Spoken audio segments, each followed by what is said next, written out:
ദിക്റുകൾ നമ്മുടെ ജീവിതത്തിൽ എപ്പോഴും ഉണ്ടാവുക എന്നുള്ളതാണ്. പ്രഭാത പ്രാർത്ഥനകൾ, പ്രദോഷ പ്രാർത്ഥനകൾ, ഇത് നാം കൈവെടിയാൻ പാടില്ല.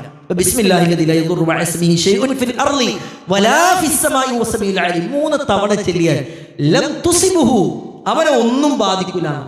അവനെ ഒന്നും ബാധിക്കില്ല. ഒരു ബലാവും ഒരു പരീക്ഷണവും പെട്ടെന്നുള്ള കാര്യങ്ങളൊന്നും അവനെ ബാധിക്കില്ല എന്ന് റസൂലുള്ളാഹി സ്വല്ലല്ലാഹു അലൈഹി വസല്ലമ തങ്ങൾ പഠിപ്പിച്ചു തരുമ്പോൾ അങ്ങനെ എത്രയെത്ര പ്രാർത്ഥനകളുണ്ട് എന്നറിയും. അപ്പോൾ ആ ദിക്റുകൾ നമ്മുടെ ജീവിതത്തിൽ സദാ ഉണ്ടാകണം. അതിനുവേണ്ടി നമ്മൾ എത്ര തിരക്കിടയിൽ എത്ര ബുദ്ധിമുട്ടുണ്ടെങ്കിലും ആ രാവിലെയുള്ള പ്രാർത്ഥനകൾ, വൈകുന്നേരത്തെ പ്രാർത്ഥനകൾ, പ്രിയപ്പെട്ടവരെ, യാ ഹയ്യു യാ ഖയ്യൂം ബിറഹ്മതിക അസ്തഗീസു അസ്ലിഹ് ലി ശഅനി കുല്ല വലാ തകിൽനി ഇലാ നഫ്സി തർഫതൈൻ. പ്രച്ചനെ, ഈ കണ്ണിമ വെട്ടുന്ന നേരം പോലും എൻ്റെ കാര്യം എന്നിൽ ഏൽപ്പിക്കല്ലേ എന്ന് പ്രാർത്ഥിച്ചിട്ടാണ് പ്രിയപ്പെട്ടവരെ നമ്മൾ ഒരു ദിവസത്തിലേക്ക് കടക്കുന്നത്. ആ റബ്ബ് നമ്മെ സംരക്ഷിക്കൂലേ? ആ പടച്ചറപ്പ് നമ്മെ സംരക്ഷിക്കൂലേ? ഒരാൾ സുബഹി ജമാഅത്തിന് വന്നാൽ ഫൗഫി ദിമ്മത്തില്ല, അവൻ അള്ളാന്റെ സംരക്ഷണത്തിലാണ് പറഞ്ഞത്.